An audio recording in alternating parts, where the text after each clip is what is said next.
all, and welcome to another exciting episode of Down Home Dirt, the show where we dive deep into the journey of entrepreneurship with those who took the plunge and all the ups and downs that come with it. I'm your host, Dusta, and today we are joined with Jen Shepard. She is a mom of two, she works full time, and she has a success coaching business. How do you do it all?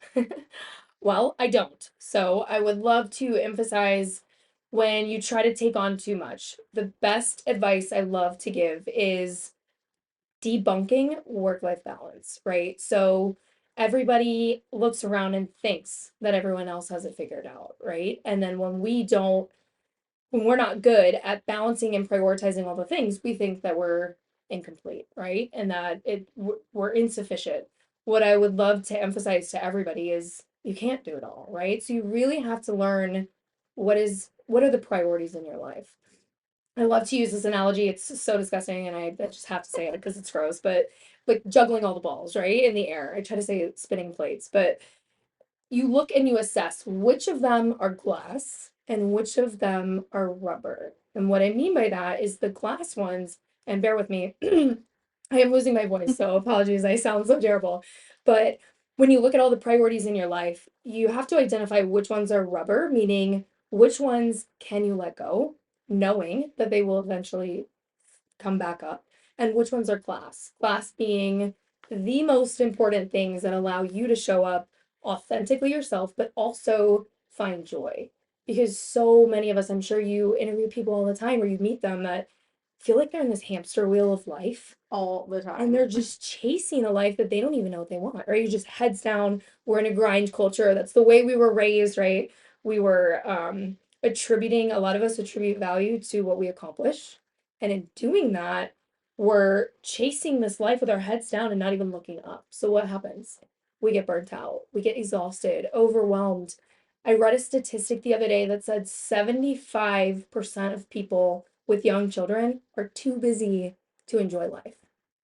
Guilty. How crazy is that? 75% are too busy to enjoy life. So hearing that makes me want to get out there and help people, and realize like you can pursue your passions no matter how many there are and still find joy and peace and enjoying the journey. Where I think we get it wrong is that we go 150%. We treat every priority like they're glass, right? That we can't drop any of them. That's true. So it's taking the time to really sit down and look at everything we're doing. And I've learned this the hard way of you can probably relate to this. So I used to be the yes mom, right? So on a given weekend, I would go to like 4 birthday parties. We would run late to literally every single one of them. So I'm like dragging my kids, we're rushing, we're running late because I'm the cool mom, right? I want them to have the best weekend ever.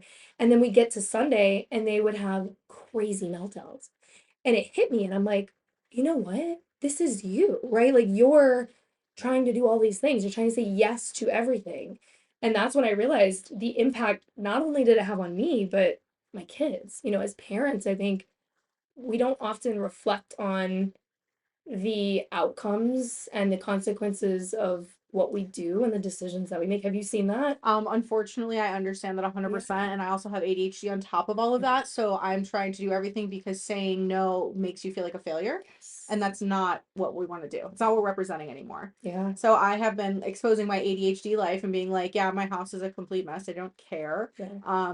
My things aren't put away. I have what's called organized chaos, and my ex-husband was so funny. He named it I have a flat surface problem. Oh, Right? And meaning I was what? like, what does that mean? And he's like, anytime you see a flat surface, all your ideas go out. And I was like, I've never felt so seen in my entire life. right? And I was like, oh, I never, thanks for pointing that out. So now I'm trying to be a little bit more Yeah. conscientious of that because Yeah. you can only put up so many freaking card tables in the Yeah. house, which I've done. I'm guilty. Yeah. I mean, to your point, right, is saying no almost makes us think that we're a failure. So Hmm. completely rebranding failure is like one of my favorite topics. The first thing, we also think that saying no disappoints people. But if we're surrounding ourselves with the right people, the people that actually appreciate and allow us to be the authentic self and see what we're doing, they don't think negatively of saying no, right? They respect us for setting boundaries. I reached out to a girl the other day to get coffee. We were supposed to meet up on a Sunday, and I texted her, Saturday night, just making sure that we're good. And she replied back and she was like, "Hey, I'm so sorry, but I have to pack for this trip.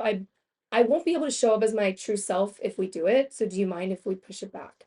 And I was like, oh my gosh, first of all, good job. I'm Like, taking kudos to that. you. And I received that and I just felt so proud of her. And that was the first thing I said. I was like, thank you for setting boundaries for yourself, right? Because she recognized that if she said yes, she wouldn't show up as who she needed to be. She would be low on energy. She'd be stressing about not getting done what she needs to. Then she wouldn't show up the person she needed to be for her family. So, looking at situations and identifying, does this serve me or does it not? But to your point, if you're surrounded by the right people, they're not going to think negatively of you for saying no. They're going to be admire you and be proud of you. And maybe it'll teach them to do the same thing. I feel like as a society, especially women, we have a hard time saying no in general because, like you were saying, we want to do it all. Yeah.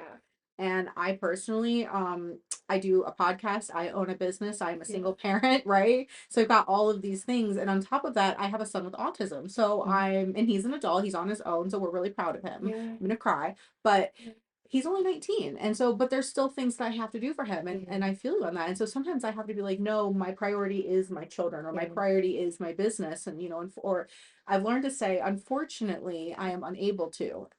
And then that way it doesn't feel like I'm just saying no, I can't do it, Right. which kind of is how when you write no in a text, it just looks like that. It looks like you're being like no. Yeah. Yeah. Well, first of all, kudos to you. I've had the pleasure of meeting you for coffee and learning about your family, and like your children are incredibly Thank you. talented and like all of the you're doing it all too, right? It's not Jen Shepard and working full time and doing all these things. There's so many women just like you out there doing it, right? So really leaning into how do you find those pieces of joy and incorporate them into your life and only prioritize what serves you and your family, right?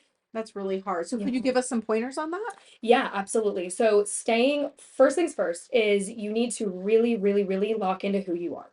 I don't believe that a lot of people know who they are at the deepest level that you need to. So really, I always use the analogy that you go on dates and you fall in love with somebody else, right? After, I don't know, days, months, years. Once you've seen their true authentic self in that deepest level, at that point your heart accepts them and loves them. But why do we not do the same for ourselves? How often do we take ourselves on a date? How often do we have those, you think of like true love and the puppy love of the 2 a.m. conversations and all of those pieces of really getting to know people? We don't do that with ourselves, right? We jump out of bed, we're right on the hamster wheel, we're surviving, we're trying to people please, right? Guilty. Huge. Yes, all of Very us guilty. are. We're trying to do everything for everybody else without pouring into ourselves. So, step one, you have to know yourself at a very deep level.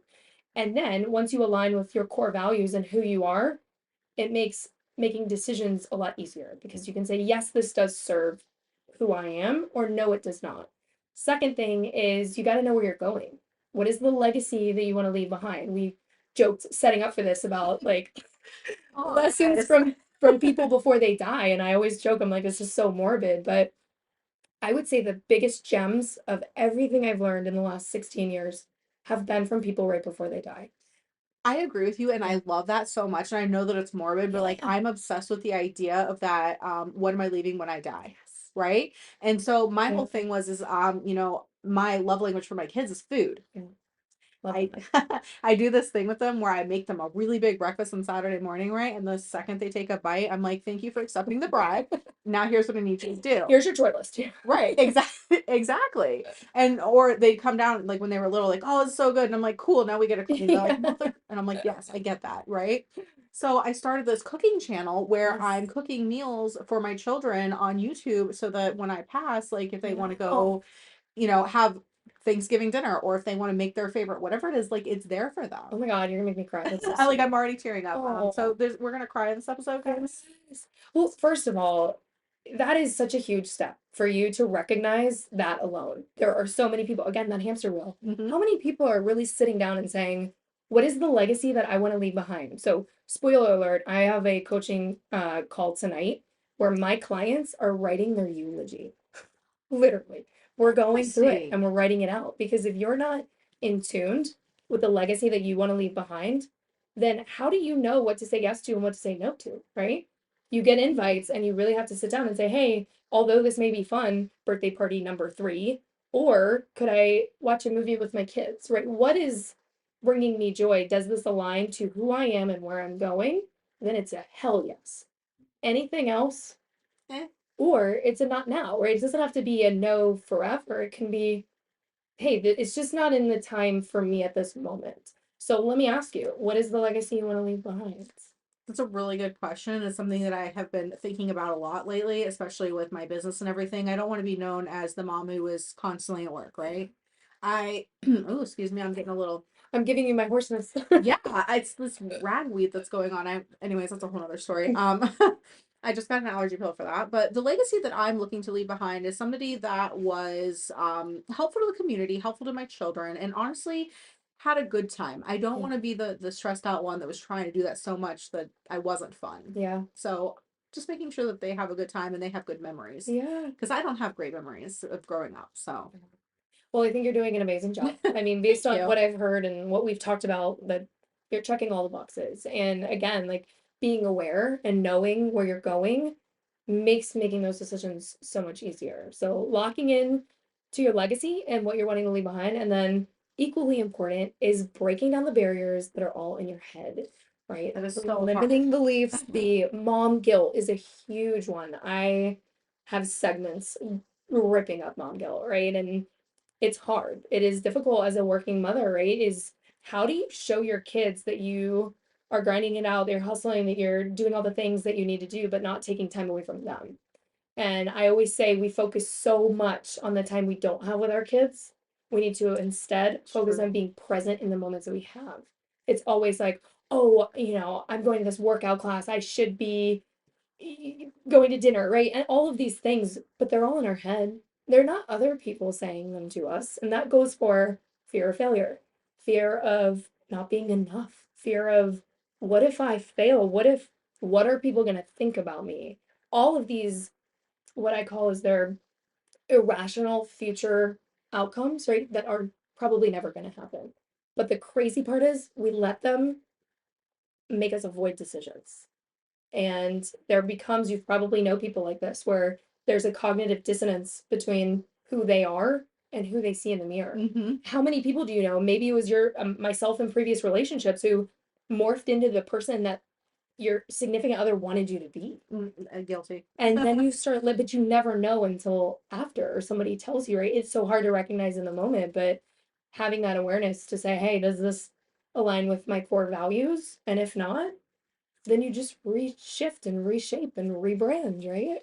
Absolutely. I went through a very painful divorce and I didn't really know who I was like when I was coming out of it. And I Yeah. was like, who am I? What do I like to do? And I realized in that moment that I have some lingering issues of where I do shapeshift and I am to whoever they want me to be, but that's not who I am. That's not true to me, which also explains why the relationship doesn't work. So I Yeah. needed to do some very, very long healing journey. It's, been about 4 5, gosh, it's been a long time. Yeah. Every time I do math on this podcast, I'm all like, geez, it's been a while. But I do want to piggyback on what you were saying Yeah. about people think, people don't think about you. And if you No. ever want someone, do you want proof of this? Start a podcast, start a YouTube channel, and then see how many people don't care. Not saying that they don't care about this, but they're not judging me. They're listening and supporting. So it's Yeah. one of those things when you start putting yourself out there, you start realizing that was all in my head. I know. That is probably one of the biggest barriers I've seen is what are people going to think about me? And here it goes. A, the right people admire you. They're not judging you. Mhm. Second of all, people are too focused on themselves to be caring It's so what other true. people think, right? Like we are as humans, we are naturally think of ourselves. So in those moments, and then I always say the haters, let them hate, right? That means you're doing something Hmm. well and they're jealous that you're achieving something that they know they never will. So it shows you that you're doing the right thing. But so many times we let that fear of what if I fail? What will people think of me? Judging hold us back. Not even trying. One thing you mentioned that I love this quote, if you work with me, I like to say it all the time, but there was a woman named Bonnie Ware who was a hospice nurse. And she, once again, people before they die, she interviewed people right before they passed and said, what is your number one regret? The number one regret of the dying is I wish I had lived a life true to myself, not a life that others had wanted me to live. I mean, Yes, full I body was gonna goosebumps say, every time I hear yes. that, and I've said it a million times, but how many times do we go through life without even knowing that we are putting on masks and we are showing up as somebody that's not true to ourselves? The root of personality is persona, which in Greek refers to masks that we wear. So in my coaching program, we peel off all the masks, all the t-shirts, as I call them, air quotes, I like that better. of these they're t-shirts that they were put on us younger. So it could have been something somebody said to us when we were younger, could have been a past experience, trauma, could have been societal expectations. And we've worn them our entire life. A lot of times we don't even know we're wearing them. The crazy part, they're not even true. Yes, and that is something I feel like the older you get, the more you start realizing that too. Is like I don't know, this is just something I've heard. I don't know if it's true, but like once you hit 30, Yeah. you just start either not caring about Yeah. those things, right? Or you start realizing like that is not who I am. Yeah. So either way, they still go together, the hand in hand. And that was kind of me when I hit 30. I was like, oh, I am a stay-at-home mom. I have 3 kids, and that's it. That's period. That's full stop. Yeah. And I was like, that's not all I am. I know. And it took me a little bit and a lot of therapy to Yeah. realize that I needed to live my life. And I heard that quote and I was like, that's when I just started doing the things I wanted to do. I don't care if I look Absolutely. crazy. That's fine. Let them, because guess what, you're enjoying life and that's all that matters, right? Is are you living a life where you get to the end of it and feel fulfilled? And I think so many times, especially women, we attribute our worth and our value to things that are completely out of our control, like the roles we play, right? So a lot of us attribute our worth to how we are as a mother. And I always say, any parent who knows you could be the best mom in the world and your toddler is still gonna have a meltdown because you had to cook the chicken and they couldn't eat it raw.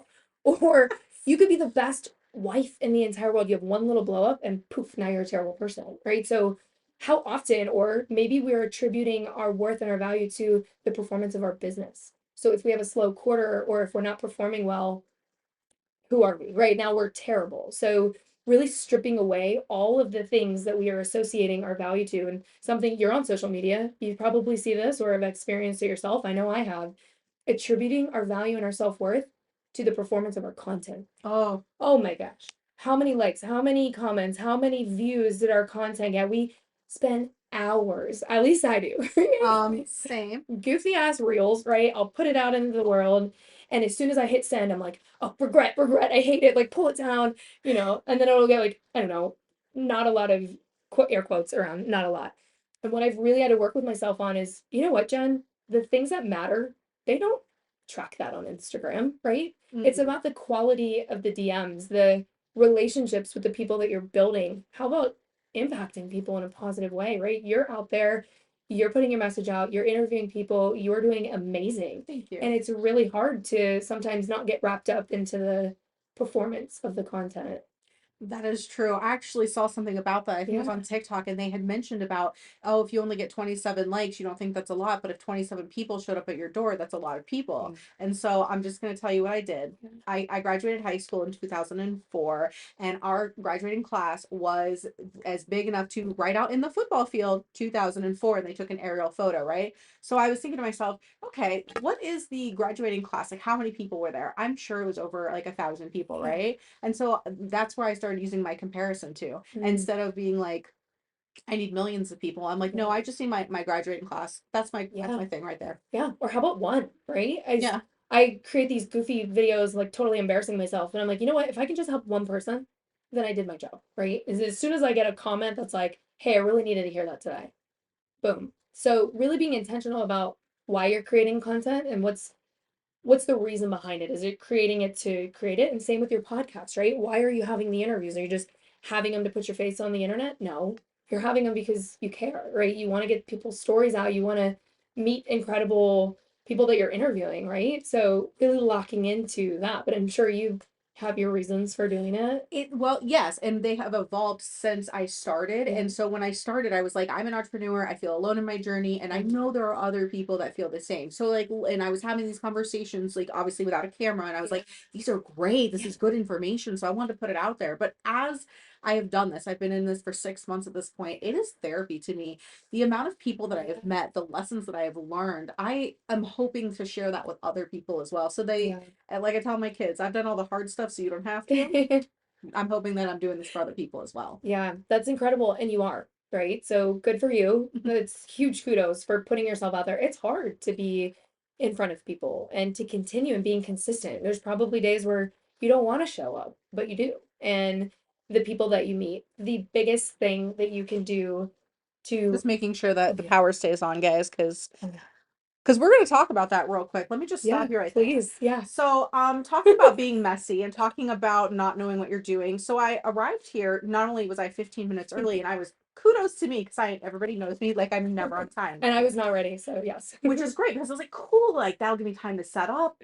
So I go to set up, and I forgot a very trivial part of my equipment, and I was just freaking out, and I was like, oh my god, how am I supposed to do this? But it's that resilience to know that I can work through it, and I have another program in which I can do it, and it was fine, but it was just hilarious. Yeah. So we're gonna make sure this stays on. Well, let's emphasize one of my biggest pillars is life is messy. Show it, embrace it, have fun with it, laugh at it, right? Is I help moms overcome mom guilt all the time by publicizing the mistakes that I make as a mother. And you watched my speech at the conference. Yes, can we talk about it? Because that was like Absolutely. one of those things that, like, as I'm watching all these things happen, I was like, you made me renew my sense in my podcast because I was like, she's bigger than I am, and she's like doing things that I'm wanting to do. Let's talk about that. What Yeah. happened? In the mom guilt section, that was okay. So, walking through mom guilt, first of all, I started this section off by bringing my 5-year-old on stage with me. Now, I think it's really important for kids to see the end result, right? She sees mom work. I mean, that conference took 9 months of planning, multiple meetings a week. She saw the work. I wanted her to see the results of it. How often the kids get to see that, right? They just see the parents grinding. So I wanted her to be there, A, to see the end result, and B, to see mommy do hard things too. So I brought her on stage with me. I said, Riley, I'm really scared. I'm really nervous. Will you help me stay brave? And she stood to the occasion. So, first of all, absolutely loved having her up there just because I think it's important, just as life is messy, adults do hard things too. And I think it's a great lesson for kids of they think we have it all figured out. The same way we think other adults have it figured out. Yes. Nobody has it figured out. Nobody knows what we're doing. So being able to see that. And then of course cracking open mom guilt by getting on stage and making fun of myself and showing all the mistakes I've made. The amount of mistakes I've made since then, like I'm just like adding to my deck of things that I can talk about. But for example, dropping my child off at school with no shoes on. The fan favorite was when I showed pictures of the haircut that I gave my son. Don't recommend doing that. Um, and then another fan favorite was I have a photo album in my daughter's bedroom. It's a baptism photo album, and it still has a stock photo in it. And I was like, y'all, Riley is almost 6 years old. That is how long we have been staring at someone else's child in her bedroom. And then, of course, throughout the photo, there's also one in my son's room with some like stock photo children in it. But like, since then, I've dropped Carter off without shoes on. I went to drop Riley off at school the other day to find out school's closed all week. Didn't know that. So I put that out there. I laugh about it because I'm like, look, we're all out here just trying to figure it out. If I can get up here and emphasize the things I'm doing that aren't going well, then you can too. Or at least you can feel better about the things that you're making. We're human. We make mistakes. We forget things. We forget pieces and parts, and like just embracing it and saying, you know what, we're going to figure it out and we're not going to get upset about it and we're just going to trudge forward. Exactly. And Yeah. she even asked me last night, hey, is there any equipment you need? I was like, no, I got this completely. I come here, I was like, I need all the equipment. So, you know what? And I also last night was very tired, and I sent her the form because you have to fill out a form. That way we can like advertise your podcast episode, right? I forgot to attach it. And she's like, nothing was sent. And I was like, well, that's embarrassing. So I have been being messy for the last 2 days, and that's okay. I'm gonna forgive myself. I'm not gonna feel any type of way because you're not judging me. No. You're like, I'm the same. Who But it, cares? but it makes me feel better too, right? Because I'm like, Right. oh my God, I'm not the only one who attaches stuff and doesn't actually attach it to the point where now my computer will be like, you said the word attach. Did you mean to attach something? Because you We're didn't. gonna have to figure out that setting for me because whew. The amount of times, but it normalizes, right? Is like, let's all stop pretending like we have it figured out. I will always say, everyone's like, how do you do it all? I'm like, I don't. I don't. My house is a total disaster. You've seen it. Like, car, absolute mess. Like, there are pieces of me, but to my point, that's a rubber ball. So it's not a priority. That's not one that's glass to me. And my friends come over and they know that, right? Like, I'll have a Halloween flag up until February, and like that's just Jen being Jen, right? And but I'm showing up each day, and I say this, like, if I can give any advice, spend your time doing meaningful things with the people that you love. That is what life is about. And again, circling back to people before they die, it's not the bank statements or the trophies or the awards or the titles that you ask for. It's the people, the loved ones. That's who you spend your last couple days with.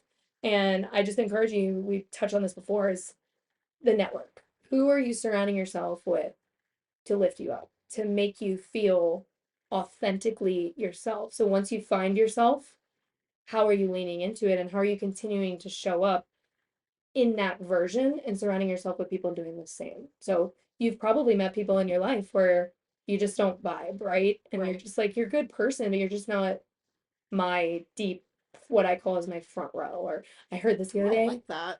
I heard this the other day and I was started laughing. They called it hide the body friends. Yes. I was like, okay, yeah, I see that. Okay. But who are those people? I always joke like your sweatpant messy bun friends, your I don't have to tidy my house friends. These are the friends that you can joke when your kids pee their pants friends. Like those people who you're like, this is me. I'm 15 minutes late. I'm messy. My hair's half uncurled. Like this is who I am. And when you find those people that really appreciate that, I mean, those are your ride or dies, your forevers, and it just allows you to be messy and not feel bad about it. Absolutely. Yeah, And I think just being your authentic self will attract those, something that absolutely. I'm going to be honest, was not Yeah, being because I didn't know who that was. And then I was afraid to lose people who I thought deserved to be in the front row, yeah, right? And I was like, that's not how this works at all. So I just started being my ADHD self who has gone through some shit. yeah. And I am attracting the correct people. And it's even happening with the podcast. It's happening in my real life. It's happening with my business. So be authentic. Absolutely. So a law of attraction, right? You're calling in. And they always say, I love this quote of eagles are the only bird that can fly as high as other eagles. So if you are an eagle and you see another bird, you know it's another eagle. So how often are eagles dropping down and flying below just to be with those people? So recognizing when it's not right for you. And I think distancing from toxic people and relationships is very difficult. It's very It difficult. is, and I will be the first person to say that it took me a good probably 35 years Yeah. to separate from a very toxic relationship. And well, I don't want to say immediately I saw results, but it felt like that. It Yeah. really did because the second I didn't have the negativity and the toxicity, I was like, who am I? I'm free to be me. No Yeah. one's judging me. Nobody's telling me who I can and can't be. It's great. Yeah. And so I agree with you 100%. It's very hard, But you but did it, right? And you yes. became yourself by going through something like that. Unfortunately, right? It came with some unpacking that you had to do. But let me ask you, how did you find yourself after going through that and probably are still processing it, right? But were there things that you did that allowed you to figure out who you authentically are? Absolutely. All the things that I was afraid to Yeah. do, I just started doing them and Yeah. I didn't really care. I was like, I don't give a shit. Yeah. And then it was also the thing where I was like, if I don't do the things and figure out whether or not it's who I am or part of me, how do I know? So I started this whole process of elimination thing where I had Yes. all these ideas about who I thought I was. Sorry. It's okay. We do need to pause. Okay, pause. Okay. There you go. So I did have this little moment where I took this list of all the things that I thought about myself, Yeah. things I wanted to do, things that were exciting, and I would try it. And then I was like, well, not me. So, for example, Yeah. I love my daughter to death, but she was like, we need to go do a line dancing class. 15 minutes into this, I was like, first of Not it. all, Tap out. I was the most uncoordinated human being. And I was like, and there's a mirror, so you have to see that, and So you have bad. to be okay with that. Yeah. But I realized that and I said, okay. And so I told my best friend, and she gave me the best advice ever. She goes, take your ass home, learn how to do it in your living room, and then go back. And I was like, okay. Yeah. Or don't go back, Oh, right? yeah, or don't.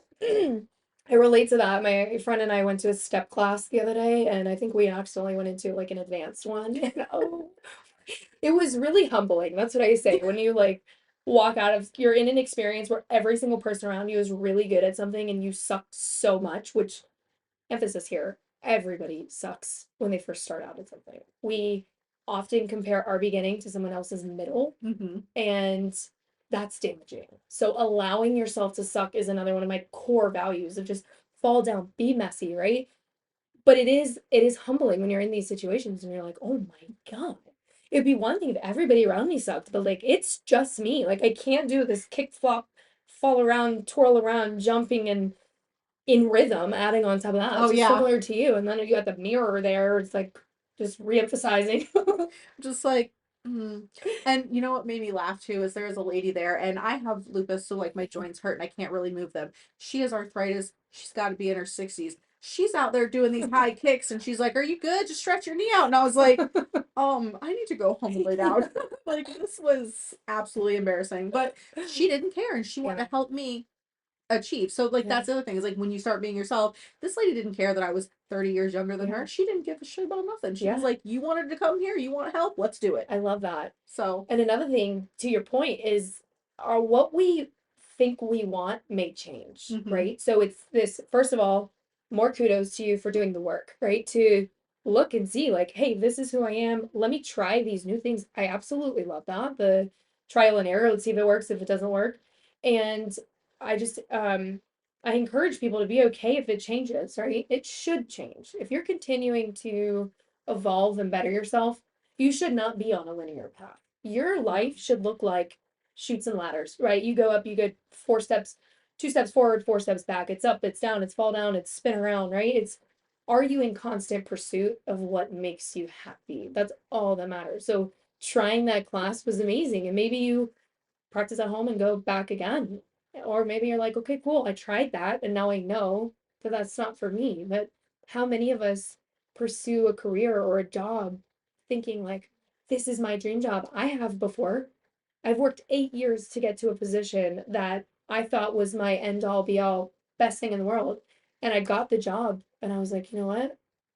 This isn't what I thought it was going to be, right? This isn't what I thought it was going to give me inside, but I checked the box, right? And now I know. So it's this constant exploration, which is exactly what you're doing. And I love that. What's next on the list to try? Lots of things. I just wanted to piggyback on that. I laughed when you said that because my entire life I've always been a creative and I never wanted to get like a real job. My dad's like, go to college and get a job and like work for the government because Yeah, that's what he did. sure. Cool. Um, and so I went to school for medical office administration. I want to be a medical biller and coder. Cool. I went and I spent over $1,000 doing the test because you have, if you fail, you got to redo it, right? Yeah. I got certified. I got the job. I was there for 2 weeks.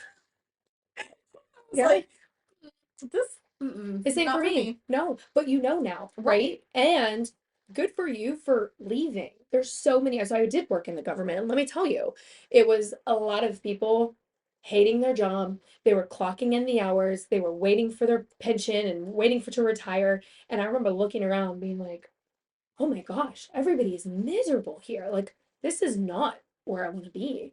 So, being able to recognize it and get out because a lot of people, they just keep going. Remember the hamster wheel, right? They're just chasing this life, but identifying, hey, this isn't for me, and then finding what that is incredible. It is. And I realized in that moment, like I said, I was there for 2 weeks and I was like, I did the math and I was like, okay, I'm making, X, Y, and Z per hour. And if I have to work 40 hours a week, right, that's only this much a year. And then I was like, there's a simpler way, right? And I'm not kidding you. I started a cleaning company, which Love it. a lot of people think, oh, like you're, low class, whatever. And it's like, I don't think you seem to understand. I work very minimal, Yeah. but I have all my bills paid. I have time off to spend with my kid. I am balancing the Yeah. things. And I wasn't able to do that in this job that I just thought was everything to me and I was Yeah. going to be so great. Yeah, I clean toilets Yeah.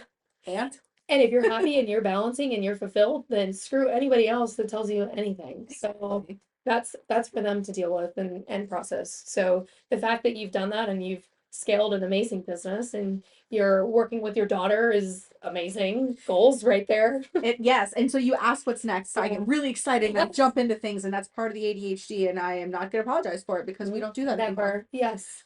So my daughter started a photography business. Yes, that's right. And I'm so excited, and I talked her into videography for this podcast. So like that, it is what it is. Try to encourage her. That's right. But I'm really excited for her, and I want her to have her own media company. Yeah. So I think what's next on the table is kind of jumping into doing more media production and photography and helping her grow her business. And you can use what you've learned. Now, you've interviewed a lot of people. If you could give your daughter one piece of advice for building her business, personal or professionally, based on anything that you've learned in your interviews, what would it be? It's something I say all the time. Yeah. Do it, and do it stupid. Love it. Like, who cares again what anyone thinks? You're learning. So if you go out there and you take 100 photos of something and you post them up and no one likes it, that's fine, cool, now you have the experience. But if you don't go out there and get all the experience, you're not going to know what you like and what you're good at photographing and any of that. Yeah. So I'm like, do it stupid, I'll be right here. Be messy, fail, fall down, pick yourself up, and what is there to lose? Nothing. And I always say that failure is the door to success, because if we don't fall down, how are we supposed to get back up? Yeah. There was a quote that I forget who it was, so I'm not even going to try to remember, but they said, we look at successful people all the time and we're like, oh, up on a mountaintop, they're so successful. And the people up there, like, this isn't a pile of success, this is a pile of failures. The difference is we're not buried under them, we're standing on top of them, we're letting them fuel us. But kind of reframing our concept of success and thinking that they're just like on this pedestal, and they're like, no, this was all mistakes, this is all failures that took, but I just kept going, I reframed it and learned from it and then tried something else instead of burying under it and then moving on. Or just giving up completely. Yes. I know that's a lot of us. My personal experiences in life, whenever before I knew I had ADHD, I try something, it failed, cool, that's not for me, whatever, walk away. But then once I learned I had ADHD, I went, is there another way that could be successful? Love that. So like I had to learn to reframe that. Yeah. Lots of therapy. That's amazing. I mean, that's incredible that you have that perspective and you're embracing something about yourself that you used to think of maybe in a negative way, right? You Very wore much that so. t-shirt and it affected you in a negative, you hid from it, right? You moved in different trajectories that didn't complement it. And you did the work to recognize, hey, this is a core piece of me. How do I surround myself with people that appreciate it and do tasks and build careers around skills that actually complement it? So that's amazing. A lot of people, they hide from these things. One of the biggest questions I ask people is, what about you what do you hide? What are you ashamed of? And then how do you teach yourself to love those things? It's very hard. I'm gonna be honest. Whenever I first started just being okay with it, I started realizing, first you do the research, right? You're out there and you're like, who else has this? Famous people, successful people. And then you start realizing that, like, oh, this is a superpower. This has nothing to do with failure. I failed because I was in the wrong environment. Right. So removing myself from that environment and then proceeding forward with things that worked with it. Yeah. And being an entrepreneur works with ADHD. I mean, that's why I did this podcast. Like, we're big risk takers, and one of the things that a lot of people are afraid to do when they put themselves out there is take that risk. And see, I don't look at it like that. Other people will point it out to me, and I'll go, oh, so I should be afraid of that. Yeah. I wasn't. I didn't think about it. I just did it. But that's also why I'm where I'm at. Absolutely. And you're going to continue to keep climbing because now you've tapped into it, right? I love that you said it's a superpower. That's amazing, right? Because now you can let it fuel you instead of letting it detract you.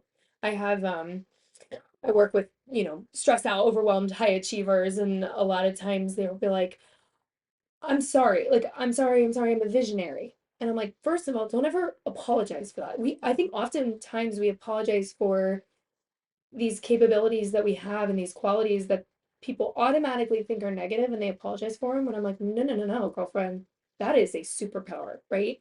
Being a visionary, being these things, it's just that you need to get focused, right, on having the dreams. Or I'm a dreamer, but my husband says that, I shouldn't and I should just focus on one thing. No, absolutely not. You want to lean into those pieces of you. It's how do you cater to them in a way that advances you. Don't hide from it. Don't try to avoid it. Don't try to remove that from you, because then you're not becoming your authentic self. It's really leaning into, what are these beautiful pieces of me, these beautifully imperfect pieces. And I think so much, here we go, back to people before they die, is there was an incredible podcast episode Mel Robbins did with a hospice doctor, and he describes people right before they die. I've actually had, unfortunately, experienced this with my mother-in-law. I was with her when she passed, and the way he described it relates not only to people before they pass, but also to near-death experiences. And he says, which I can vouch for, they get a sense of calmness because for the first time in their life, they see themselves as beautifully whole. And at that moment, they realize that their entire life they've been chasing things to make them feel complete, right? So I'll feel happy when I get the car, when I get the job, when I get married, when I have kids, whatever that is, we're constantly chasing, I'll be happy when. And he says right before you pass, you get this sense of fulfillment because you realize in that moment you've been whole the entire time. I mean, that shit gives me goosebumps too.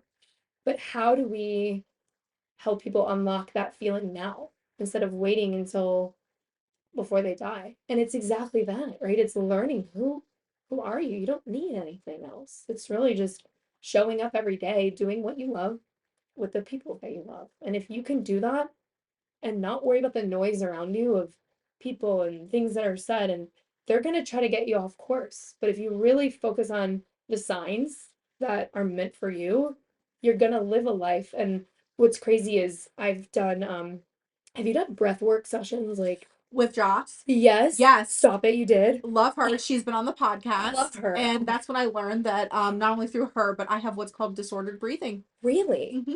interesting. So now I have to do breath work exercises to get myself to I can't breathe correctly. Okay, glad you said that. I actually, you can hear my hoarseness. I have chronic like hoarseness. I'm a voice coach I have to go to and go Oh. to voice therapy.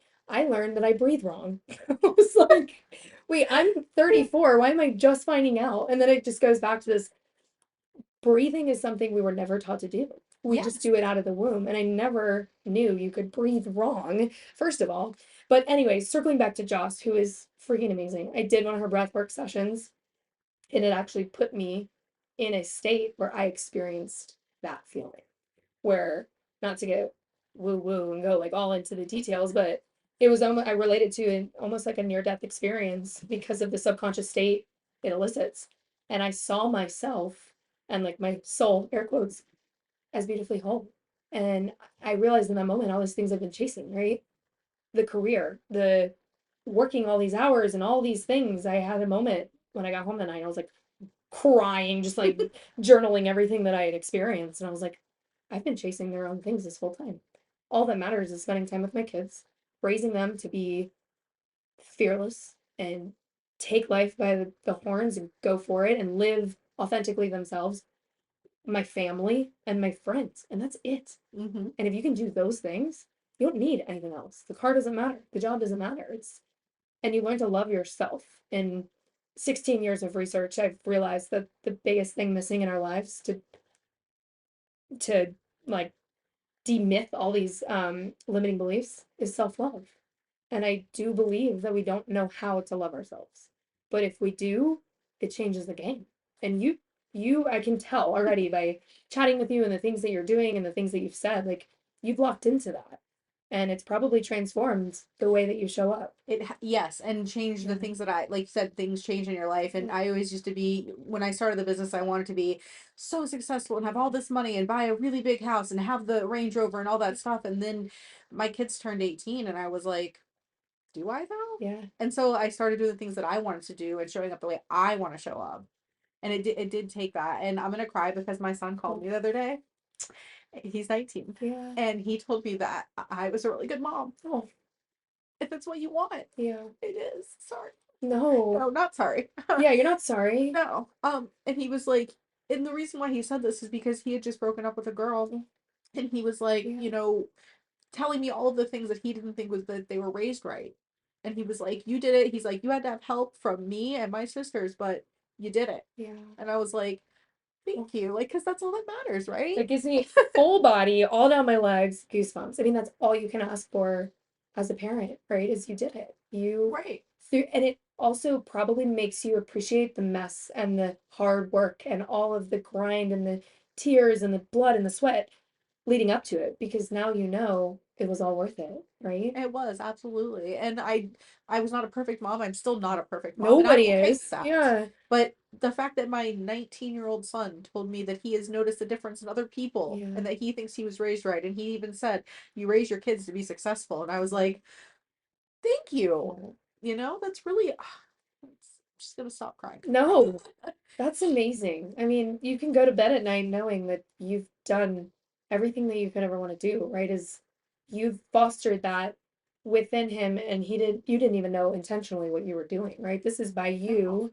showing up who you are, you made decisions, you separated from people that you needed to, you leaned in, you found who you were, and you've loved yourself. And that is what he's watched, is you showing up, doing the right things, which we often don't even know that we're showing our children. Yeah, my mom, when I was a kid, she used to say this to me all the time. She'd say that children learn by they live what they live, not what they learn, what you try to teach them. So, like, if you're living a certain lifestyle, that's what the kid's gonna learn. Mm-hmm. And it was always stuck in my head because I'm like, I don't want my kids to have a shitty life, a Yeah, bad childhood. I don't want them to have the same experience as I did. So that kind of made me realize what was important, what was rubber yeah, and what was not. And I was like, the glass things are making sure that my kids don't feel about me the same way I feel about my mother, yeah.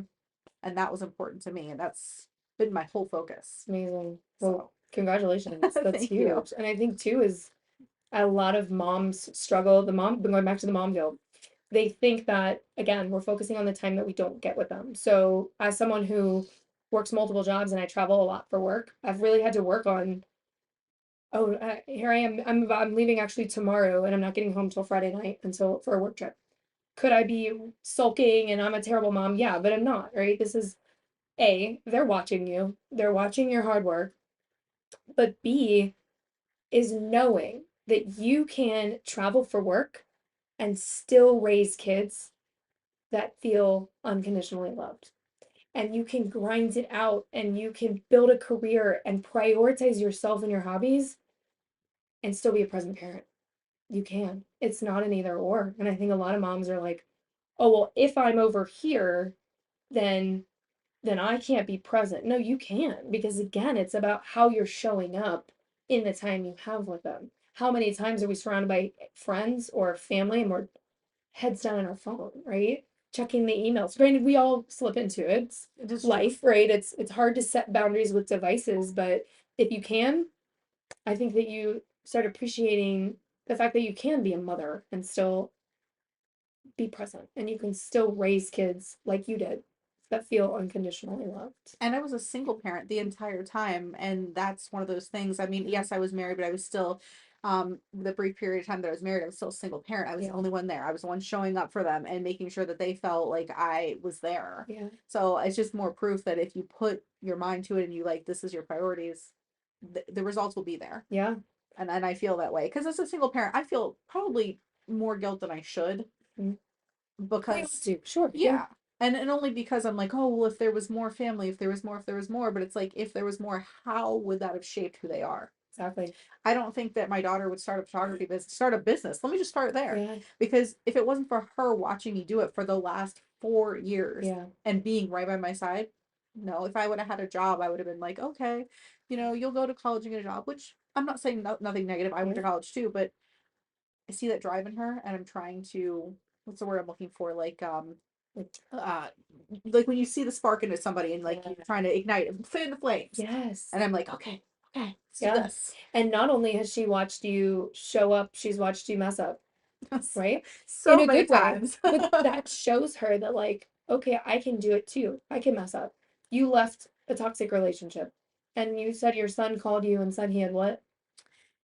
Left a He also relationship. left a very toxic Good relationship, for and him. he watched me Yep. leave that one. Yeah. Get I because to back all of this up, whenever I first decided to leave the relationship, I didn't have a job. And I thought, oh, well, I need a job in order to support it. So I allowed it to come back into Yeah. my life for 1 year. And then the second that I just got up and was tired of my own bullshit, as the Yeah. one to put it, I was like, no, we're putting a stop to this. I started a company, gotta go. Amazing. And that was the same thing with him, is that he even said to me, he's like, it took me a minute to like realize what the red flags were. And I was like, you took shorter amount of time than I did. Yeah. So maybe I did fuck up, but I didn't. Yeah, you didn't fuck up at all. And I think a lot of toxic relationships, it's almost this, it's slight, right? It's in some cases, and you don't know what's happening, right? So Mhm. it's like the analogy of boiling a frog. You drop the frog in the boiling water and it humps out, but if you slowly increase it 1 degree, the frog doesn't know. So a lot of times we're in these relationships, whether it be spouse, partner, friends, that Mhm. it eats at you in little tiny ways, and then it really does exactly that. And it's eating at your personality, and it's making you show up in a different way. So the fact that he watched you navigate that, and he's only 19 and he's already making those decisions, is extremely powerful. So that's incredible that he's kind of fostered that. It makes me feel very proud as a parent. It's like you never really know how good of a parent you are until, I don't want to say they're done, because they're never done. It's a continuing relationship, but once they're an adult and Yeah. you start transforming that, because you go to more of a guidance Yeah. position, and then you're like, oh, like I guess I did pretty good, because they're making good decisions and they're Yes. asking me for advice Yeah. and they're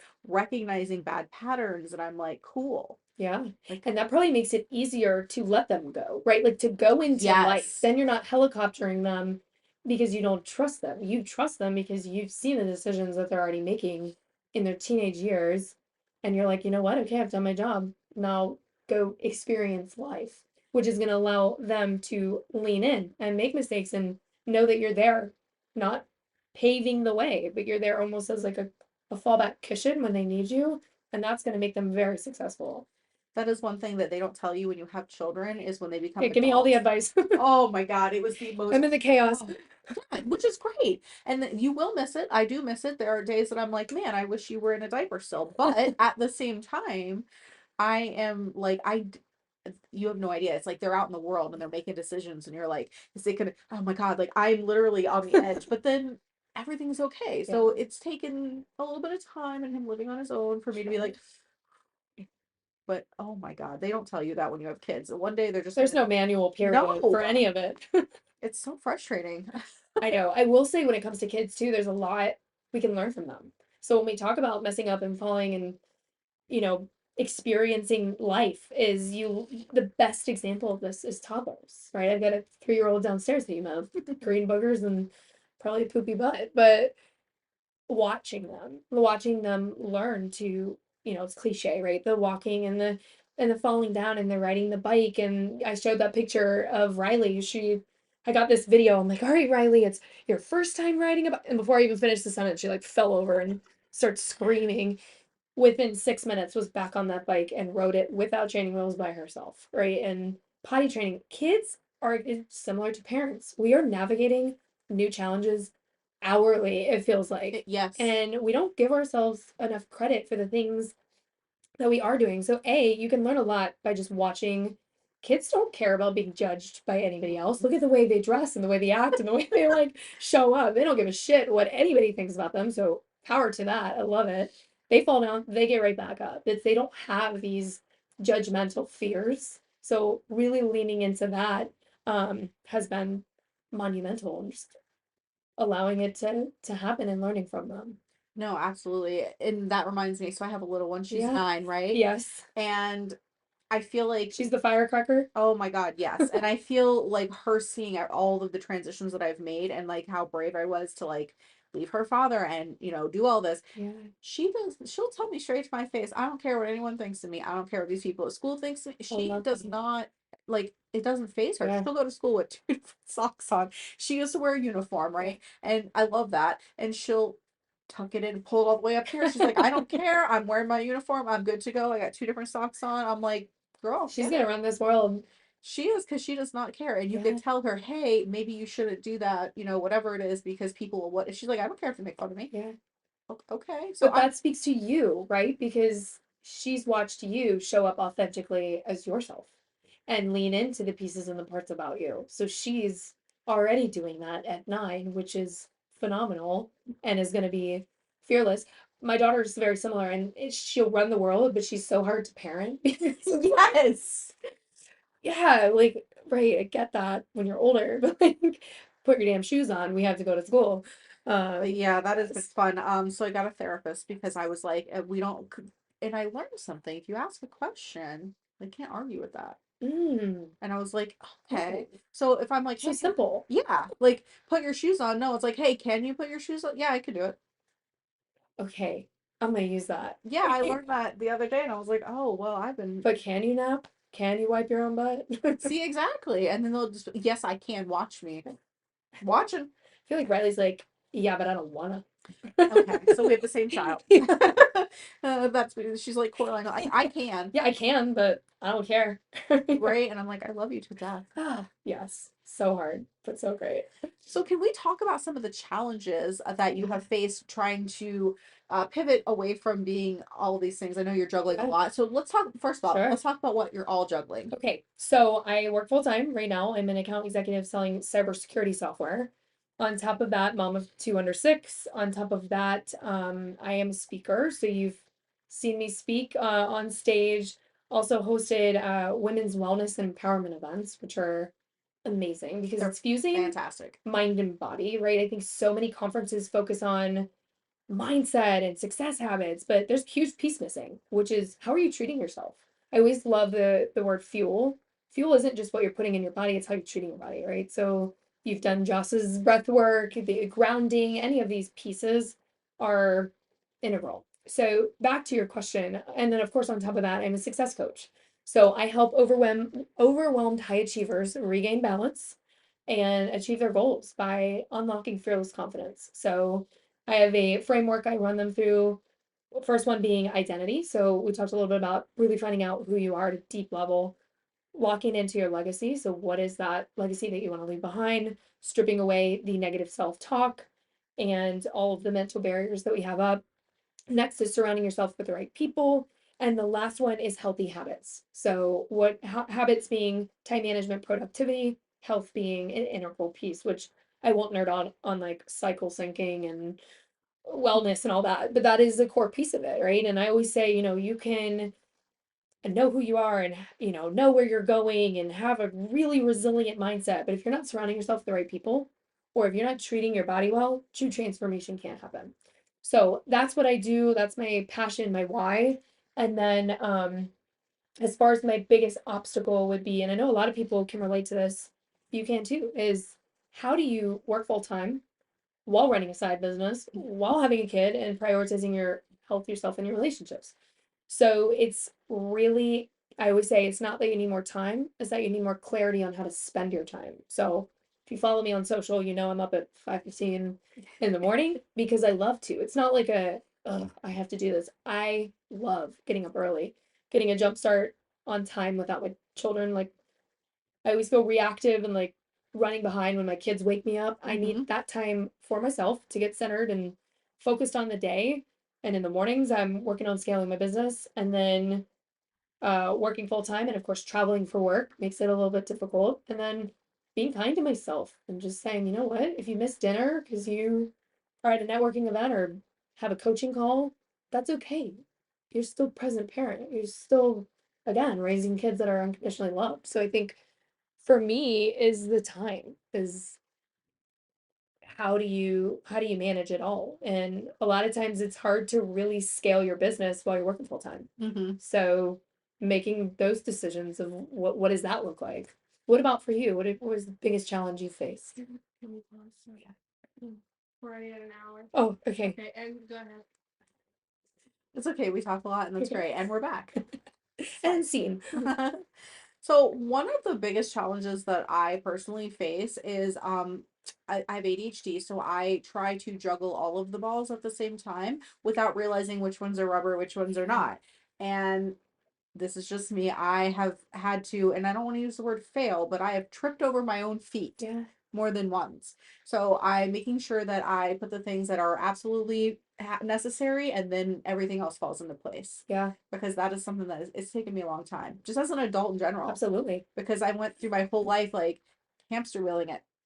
get up. I used to, when my children were little, I was a teen parent. Highly recommend it. The only reason I say that is because I am 38 years old and I have a 9-year-old. I am so tired. I listen, I don't know. I had But so much energy then. I was working 2 jobs. I was taking them to school. I was taking my son to his therapies. Like I well, single was, parent, you had me at single parenting, first of all. Like that sounds exhausting. it, Yes. it was absolutely. And I kept like, oh my God, how am I going to make all of this work? Mm, And I didn't have any help. And it was just absolutely frustrating. And then yeah. that's when I started peeling back the layers and being like, okay, what is the most important priority? Yeah. What am I going to feel like when I die? Am I going to be happy with the life that I am leading? Yeah. No. What triggered you to have these such insightful reflections?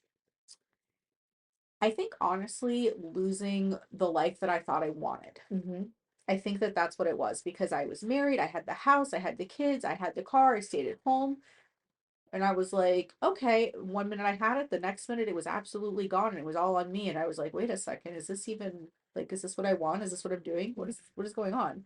And there was a lot of crying and screaming, Yeah. a lot of reframing, a lot of therapy, a lot of realizing that what I want wasn't matching up to what I was doing. Mm-hmm. It's the cognitive dissonance, Mhm. right? And you realize it because it's in whatever form it shows up in your life, but it's almost like this unevenness. Yeah. Like I'm doing these things, and they always say too is how many famous people are out there who have all the cars and all the money and all the women and all they're traveling, but they're so unfulfilled and so unhappy, and it's because they're chasing the wrong things, right? Or they're leaning into their talents, but they're not using them to serve other people. So there's this dissonance between success and passion. Yes. So how do you fuse these two? So it's great that you did the work to recognize that.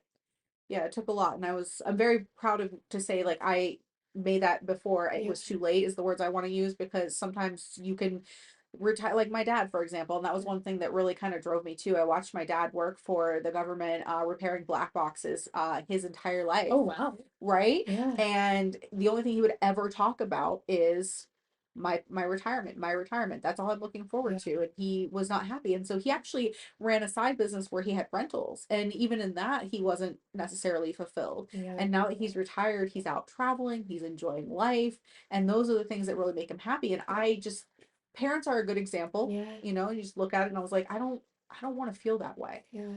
I know that I may not have a retirement. That's okay. Whatever. But you're living every day fulfilled, Right. right? Instead of waiting, right? I'll be happy when, like, when I retire, when I get the car, when all of these things. And, one thing that you had mentioned before is shifting, which you at the time were treating them all as glass. It's also okay when they change. So in every version of yourself and new versions, new chapters of your past being could be a traumatic incident, it could be a divorce, it could be any experience, your kids moving out, any big life event that changes who you are, you have to reassess. So locking into who you are and your identities and your legacy is great.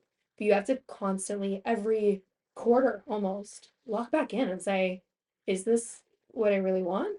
But it's incredible that you were able to recognize that in your father, right? And be like, I love this quote that says, "Stop living every week for the weekend."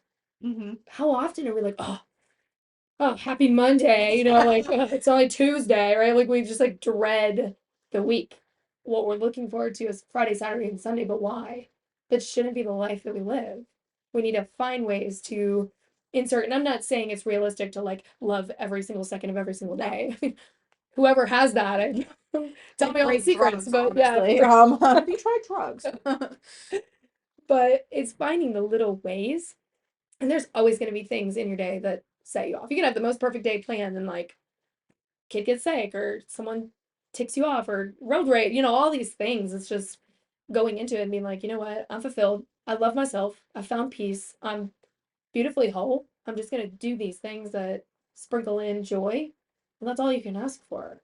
But finding that and being intentional about putting that into your day. And so many people don't do that. No, that's what I was going Yeah. to say. I get really excited and I jump Yeah. into it. So that's ADHD, not apologizing. So that's one of those things that Yeah. I used to be an angry rage driver. I I don't still drive anymore. I have a driver, guys. I'm so What? lucky the last 3 years. You've made it. That's when Yeah. you know. So exactly. So get yourself a driver, and then you can be scrolling on social media and be like, "Oh, that's an asshole." Cool, because that's what I do. But it was those things that were making me unhappy too. It was the driving to work and the all of the things that I just wasn't happy, Yeah. wasn't fulfilled, and I started thinking about if I die. Am Here we I? are, back Yeah, to the it's always back to this because you really, I know it's morbid, but you should think about that. You should, yes. Because when I die, who's going to come to my funeral? I have a very small list, and I'm okay with that Yeah. because those are the people in the front row. Yeah. That's the quality. Yeah. And that's what I want.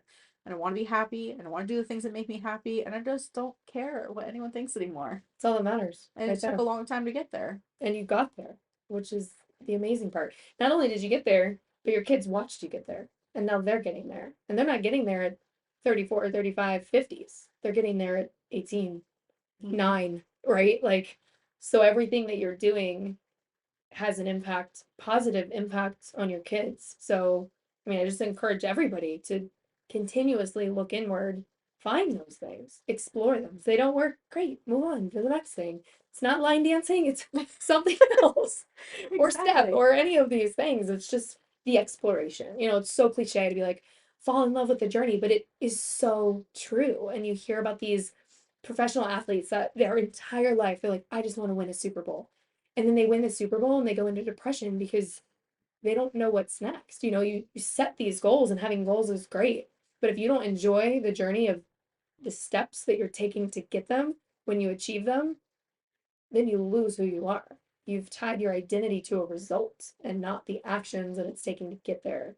So constantly reassessing and saying, what pathway am I on? All right, let's try it. If not, shift, fall on my face, move over here, but always be moving forward. And people see that and they admire that. They see you showing up. They see you constantly posting. They see you having interviews and putting yourself out there and getting uncomfortable, right? And allowing yourself to forget equipment and do all the things and talk about it and laugh about it, right? That's Is true. people look at that and they admire you. So know too, in doing that, you're inspiring people. I'm hoping to. You are. And the thing is that we talked about before is those are the things that aren't tracked. You can't measure on Instagram how many lives you impacted, right? How many That's true. people were changed their mindset because of something that you said or something on the interview. That's what you have to go home at night and be like, you know what? Okay, I did that. And know it in there. No, that's absolutely correct. I was talking to somebody the other day, and I realized that we say no, yeah, a lot. I say right so much. I probably done it like 900 times, but I didn't know it until I watched myself talk. Was that mine? Probably. Yeah. No, that's like what's so humbling too is doing the podcast and watching myself and seeing like and I used to be so like, do I look?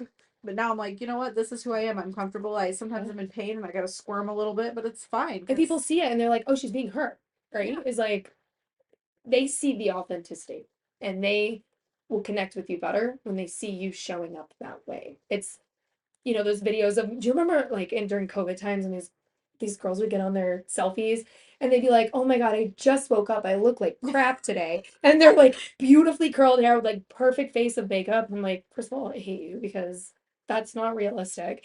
And then we'd compare ourselves and be like, well, I don't look like that when I get older, right? It's like, I like the girl who's got the messy bun with half an eye done of makeup and the other crusty hair and like boogers on her shirt. I'm like, that I can relate to that. Exactly. Like, I don't care what you're saying, but I trust you because you're putting yourself out there and you're showing up who you are and you don't care what other people think about you. That's when real connections made, which is exactly what you do. Yes, I try to be as authentic as possible, just because I learned my lesson not being it, honestly, and I want to attract the right people, and I hope that the right people, this reaches the right people. Yeah. Guys, gotta let me know in the comments below. But Right. let's talk about your ideal client. Who is your ideal client? Oh, that's a great question. So back in the day, I used to call in all overwhelmed women, right? Because they tell you need to niche down, and I never took the advice, and I was like, what do you know? And then made that mistake. I call in overwhelmed high achievers. So I'll give you an example. One of my mentors said for a marketing slogan, you could say, are you tired going up the stairs and feeling winded? Or number two, are you tired from walking up the stairs feeling winded, although you keep going to the gym? Right? You see, the difference is number two, you're calling in the people that are putting in the work, the people that know, okay, these are the steps I need to do it's just not working. You just need to tweak. You need more protein. You need this, this, and this. So what I realized in my journey is a lot of, they always say you coach your younger self, is coaching high achievers who are almost to burnout. So, quick fact on myself, I coach women to avoid burnout because I have been there. So, 2 times in my past, not one, but two, have developed an stress induced autoimmune diseases. Two completely separate ones. I think I showed a slide at the conference, but one of them, my fingers would literally turn blue. It was like the grossest thing ever. I'd get blue circles around my ankles. I was going through a really, really difficult season of life, and it was stress induced. And it was affecting how I showed up, my entire body, all of the things, because they always say your body will keep count and your body will Oh God, it win. does. Even though you suppress it, you keep going, you keep going. And so I struggled with that, put tools in place to overcome it. 2 years later, I found myself in the same place because I'm just like you, a high achiever, right? You're going, going, going. You're putting them all as glass. You're going 150% at all the priorities that we're doing, and it affects you. So I call in people who are almost to that point or at that point and teach them the tools to put into place to avoid burnout, to be a high achiever and be happy doing it. And the people that are putting in the work, not the people who are like, hey, I'm really miserable and I want to be happier, right? Of course, they can help you, but true transformation comes when you have the oomph behind you to put the work in, because it is, you've done it. Yeah. It's hard. It pushes you. It makes you uncomfortable. Oh, There's a lot of very. tears. There's a lot of peeling pieces of you did not know existed. And to do that with someone is it you have to trust. So I call in people who are ready to do that and are open, and want to unlock their inner badass and fearless confidence. Which I love this. Sorry, I took a moment because I was like, yes, I love in my head, I forgot to say it out loud. Sometimes I do that. It's part of the Hey, I like ADHD. pauses. I'm like, yes. That's processing. But you're absolutely correct. It is a lot of work and it's something that you have to want. And this is just from my own personal experience. When I was a young child, I noticed there's a lot of drug addicts in my life. And one of the things that, the counselors would always say is that they have to want the help. And I think it's the same way with people coming to you. They have to want it because you can't force it on them. Like you can't Yeah. make someone happy. You gotta be willing to do it. Yeah. And it sucks, guys. It really does. But do it because then Yeah. you could be like me.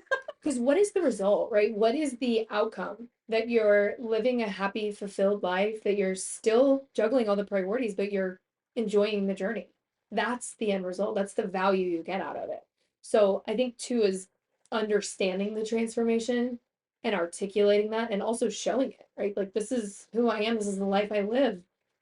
Come be a part of this. And I'm going to be growing with you. I'm like, I have all the answers. Come listen to me. I'm like, hey, let's navigate this together. Right. Because each piece and part is new. It's not like in this space you have it figured out. First of all, nobody has it figured out. But second of all, it's constantly changing. So allowing, and then two is the community that's built. So my style of coaching is not just one-on-one. I do a hybrid of one-on-one and group.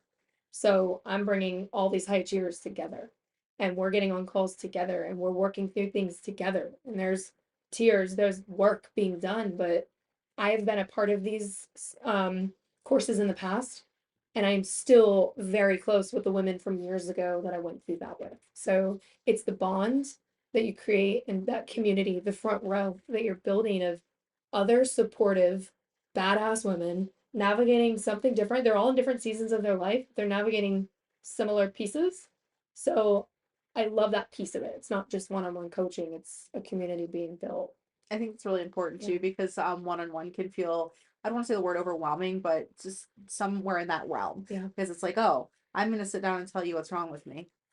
Right. But if I'm doing it alone, it's gonna feel like, oh, I'm a teacher and this is the principal. No, like Yeah. it's a group of us and we're all fucking up and we're Yeah. all like, we need to get something better. And we're here, right? It's just showing up and being supportive when someone else is going through a really tough time in that session.